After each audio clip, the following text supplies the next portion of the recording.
24.75. That's the percentage that was actually seized. The Port of San Isidro, around the average years of early 90s and mid 90s. So, how can we say that? How is that possible with all the technology, with all the actual uh, support, with all the actual manpower, and the actual tools that we actually required to dismantle, to drop gas tanks, to actually, how do you say it, remove the tires from the actual rims and so forth. And uh, remember that a lot of these, well, not a lot, but sometimes vehicles came across with actual substance applied to the vehicle, uh, a drug substance, so that way the canines could alert to that particular vehicle and that particular area of the actual vehicle. So we would be standing around scratching our heads trying to find this actual contraband that the canine is actually trying to, I mean, they're actually alerting to with no success, and there was nothing there. But we didn't know that at the time, until we caught on, until we saw some actual evidence of it. But as that happened, the real stuff was getting through. The real packages were getting through, and to tell you the truth, when we did find the actual package or actual evidence, we could tear the car up and violate it. You know what I mean? But when we have not yet located any kind of actual proof, we have to be very, very careful. And that's including removing bumpers. If you have tried to reinstall or actually remove a bumper, you know how tedious and how aggravating that can be. So we had to be very, very careful, but we had to have the right tools too, though, which we did. We had vehicle lifts, just what a regular mechanic shop would have, we had on hand. And the majority of us were actually trained on it. And if we were something that we couldn't handle or we didn't have the time to handle it, we would hire an outside mechanic agency that would come in and actually send one of their mechanics and actually take care of that for us. So, with that being said, uh,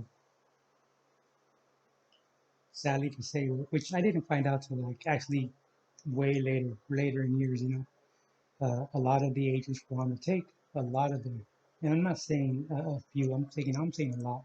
Okay, and I actually have a picture of lineups, an actual page that actually shows who they were and the station they were out of actually. So when you have that, when you're only actually apprehending 24%, that leaves the other agents with a hard task. And a hard task meaning actually apprehending seizures firsthand. Okay? Now understand till this date, there can be agents on the front line for up to 4 years and not even catch a single load firsthand, right? So that can be a problem for their reviews at the time. Okay, so when the pressure's on, it's not good because it almost seems like if you're on the take, it almost seems like if you're not up to that task or if this job's not for you. And believe me, it wasn't for everybody, but they did find a position for you that was adequate to your work habits or your actual your skills. So, well, and that would be including construction. There were agents that were actually very, very well skilled in construction, and they were used. Well, that was their department, construction, so that was used all along the border. So including welding. So when this happens, like I said, the pressure's on. to these line agents that are not corrupt, but yet are not actually seeking to, I don't want to say quota, but to the actual performance, right? Because you got to give results. Doesn't matter who you are. If you're a teacher, you got to give results. If not, you're not going to be along very, very long after that, reviews, right? So we're going to call this actual agent Richard. Nickname is Dick. Okay? He is one of the actual agents that had just had that review that morning, had a review, and his seizures were at zero, and the pressure was on, and he did not handle it the way he should have. So he goes out, works the front line, picks his target, and this target is picked for a specific reason: his age. Okay? I don't want to say nationality because I don't think that a lot of a lot of the actual uh, incidents that's happened down there is actually based on racial racial bias. Um, racially motivated. I mean, racial motivated. No, it can't be because uh, there's just too much to balance on that level. I'm not saying that people aren't racist. I'm not saying that. I'm just saying that to fill that in, that would be it wouldn't go with the actual incidents that would actually go down there. You know what I mean? Well, what I will say that this age actual victim was actually chosen for his age. So he identifies his victim and he comes up to his actual booth to declare what he's bringing and to declare his citizenship. At that time, he breaks out his like it's like a little almost like a little note card. These were actually documents the size of a note card, and he would actually fill in the individual's information along with the reasons that he's going to be sent to secondary, and that slip is put on the windshield wiper for the person not to read. Okay, so he is actually sent to secondary law, and he's not escorted because it's not a high profile, it's not a tech hit, it's not a actual threat to anybody, right? So he's on the honor system. He drives to secondary, which, by the way, there's another office looking at that vehicle, making sure it goes to secondary. If not, they will call it out over the radio. So he would actually drive to secondary, and actually park his car, and wait inside his car until given instructions, right? So at that time, I walk over, open up the slip, and it tells me that his vehicle is sent there by Agent Dick, and he will be there shortly to further inspect. Okay, fair enough. Fold it up, put it back on the windshield wiper, and ask the kid, hey, you know what? Just hold on a couple of minutes. We'll be right with you. And about 10 minutes later, Dick, Agent Dick, gets actually relieved from this booth. At normal relief, they weren't there that long. They were only there for minutes.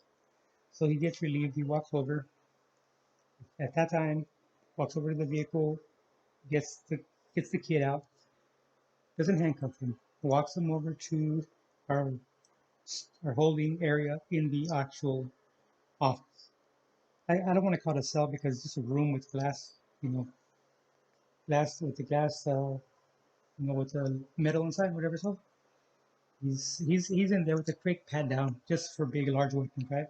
Not a thorough one, just a quick one, and send him there, and he's told to just wait. So I'm still working a secondary. I'm not really paying attention, but I am because on that paper there was no specific reason why he should have been walked over to that actual cell.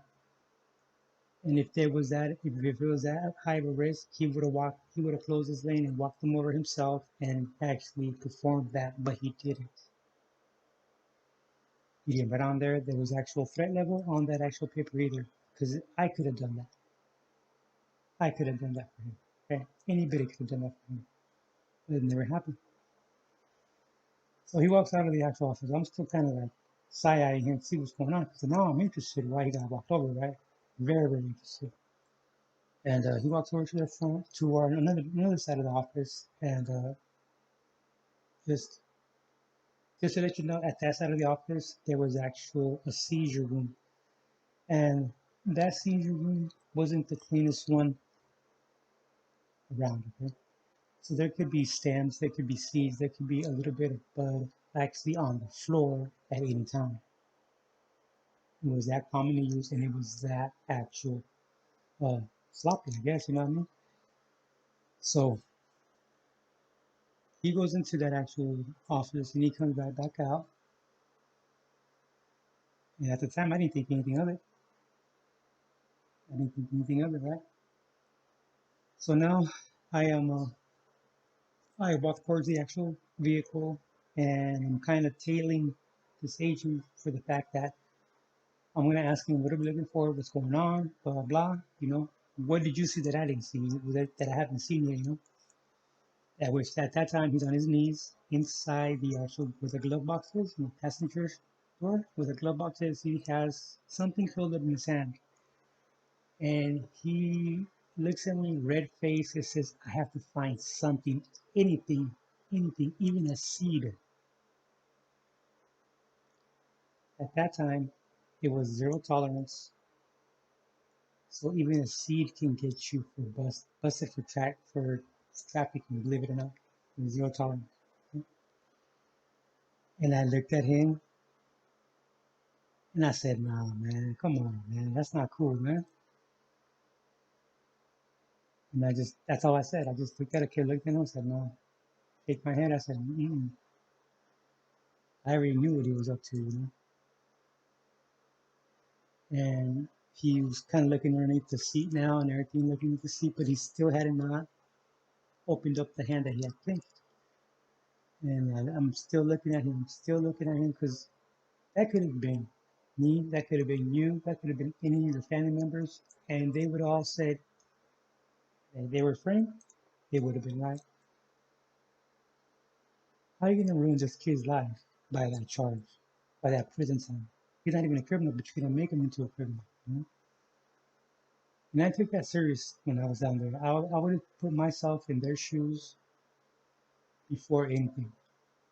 Because there might be a reason to what's going on, you know? And he kept skirting around, down there looking to see inside the actual glove box and everything.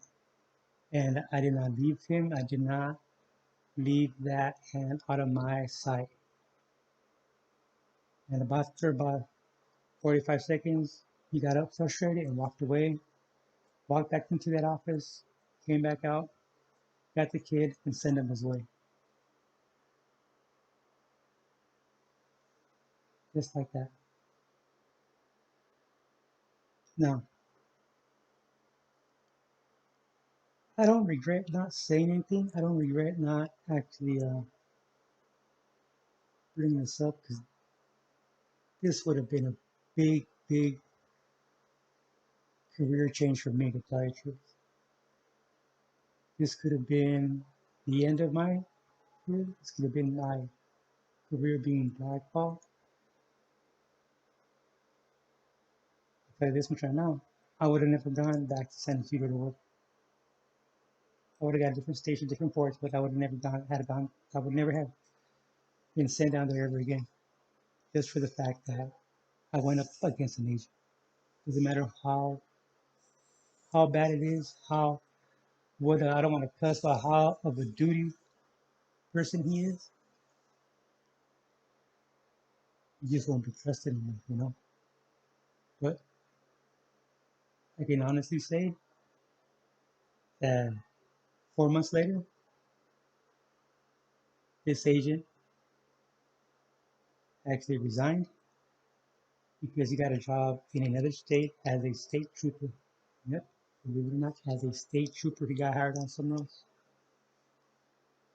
And I'm pretty sure that he went to his supervisors and said, "You know what? I'm applying to this agency, so I won't be here that long. If you guys could just do me a favor and let me string along, and I'll be out of you guys' hair." And I'm pretty sure that's what happened. Because he left proudly and he left with a big smile. who knows what he did in his future law enforcement adventure. But they get caught eventually. They get caught. They get so sloppy that they don't even they don't even remember that there's cameras around. They don't even remember that there's actually somebody could be recording you, you know. And that's just one of the things that you have to be up on game because I mean, people say that they were framed, that they didn't do it. And they're not lying. Actually might be telling the truth, you know. And that's just one of the darker ones that I actually that I thought I would never witness in my career. I thought I would never witness this, and it actually happened right in front of me. All right, guys, don't forget to like and subscribe.